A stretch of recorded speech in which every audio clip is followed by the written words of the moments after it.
Bismillahirrahmanirrahim. Assalamualaikum warahmatullahi wabarakatuh.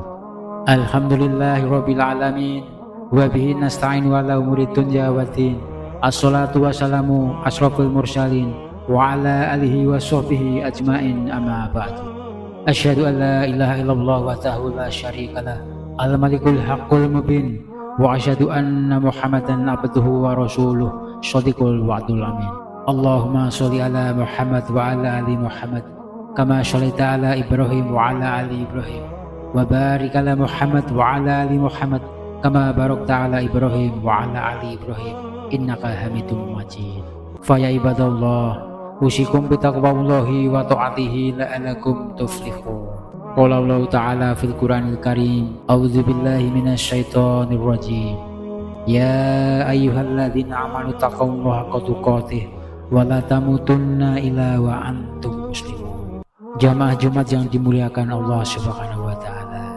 Pada kesempatan kali ini, marilah kita menyadarkan diri untuk sama-sama tunduk dan patuh kepada Allah dengan menjalankan apa yang diperintahkan oleh Allah dan menjauhi segala apapun yang dilarangnya, agar kelak kita mendapatkan surga yang dijanjikan Allah Subhanahu wa taala. Sholawat serta salam tetap tercurahkan kepada Nabi yang agung, Nabi yang mulia, Rasulullah Muhammad sallallahu alaihi wasallam.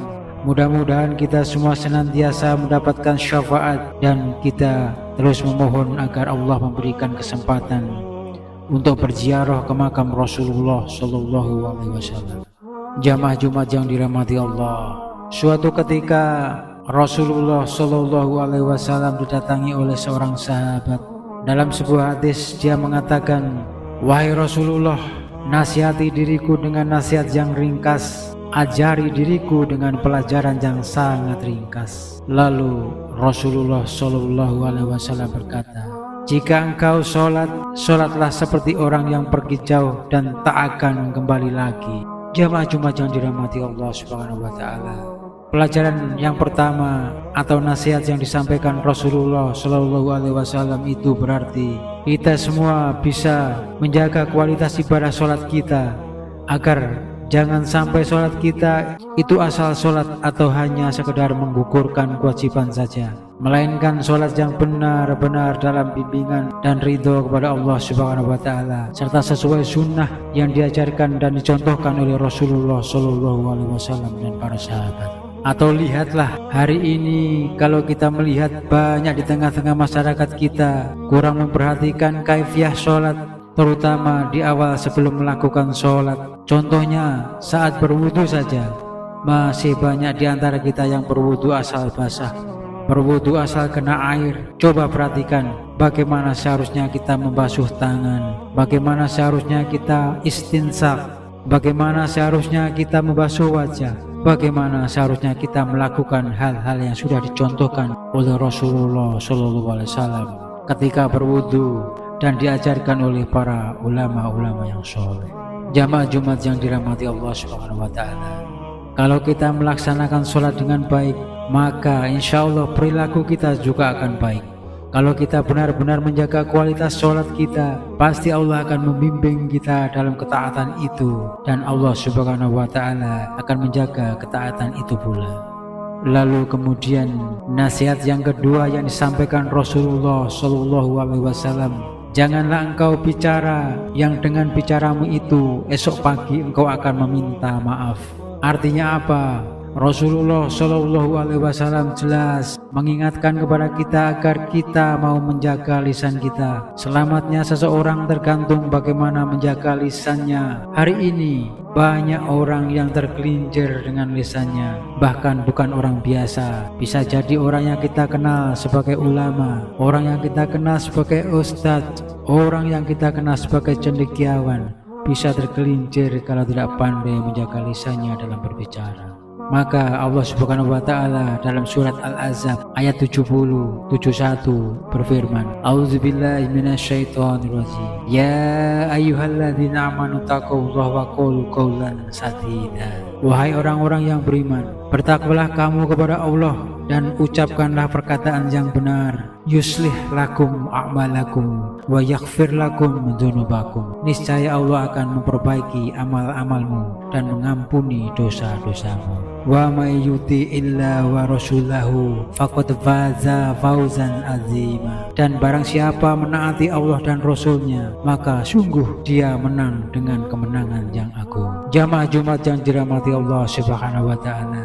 ketika kita memang beriman kepada Allah, Allah perintahkan kepada kita untuk bisa bicara dengan jujur. Kenapa? Karena dengan ucapan yang benar dan jujur itulah yang akan memperbaiki segala aktivitas kita dan Allah akan mengampuni dosa-dosa kita. Jamaah Jumat yang dimuliakan Allah Subhanahu wa taala, apalagi akhir-akhir ini kalau kita tidak pandai-pandai menjaga lisan kita, bisa jadi yang keluar dari mulut kita adalah cacian, makian dan kedengkian, bahkan penghinaan kepada orang-orang di sekitar kita. Oleh sebab itu, mulai hari ini ingatlah pesan Rasulullah, jaga lisanmu.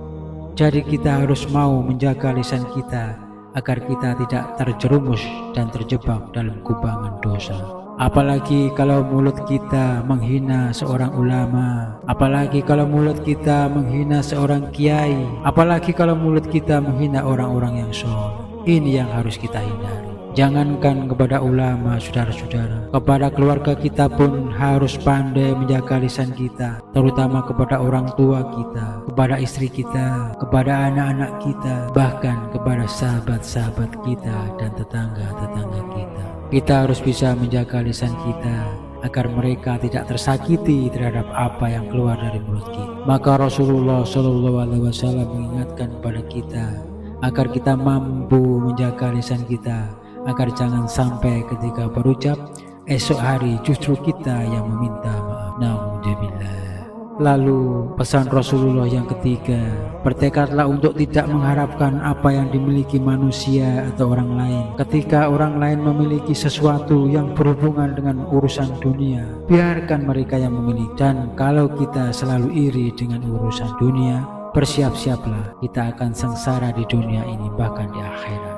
Tetapi ketika kita iri dengan urusan akhirat orang lain, maka insya Allah kita akan lebih bersemangat dalam melaksanakan ketaatan dan beribadah kepada Allah Subhanahu wa taala. Maka dari itu, mulai hari ini janganlah kita iri dengan yang dimiliki orang lain hanya karena urusan dunia, tapi irilah kalian dengan orang yang selalu mampu bangun di tengah malam untuk bermunajat, melakukan sholat tahajud. Kita harus iri dengan orang-orang yang istiqomah sholat duha dan bermohon kepada Allah Subhanahu wa taala. Kita harus iri dengan orang-orang ketika datang waktunya sholat, dia bergegas ke masjid untuk sholat berjamaah. Ini yang seharusnya kita iri dengan orang-orang di sekitar kita. Semoga khutbah yang singkat ini bisa menggugah kita untuk selalu semangat dan istiqomah dalam beribadah dan mendekatkan diri kepada Allah Subhanahu wa taala. Amin amin ya rabbal alamin. Barakallahu li wa lakum fil Qur'anil azim wa nafa'ani wa iyyakum bima fihi minal ayati wa dzikril hakim. Aqulu qouli hadza wa astaghfirullah li wa lakum wa lisairil muslimina min kulli dhanbin wastaghfiruhu innahu huwal ghafurur rahim.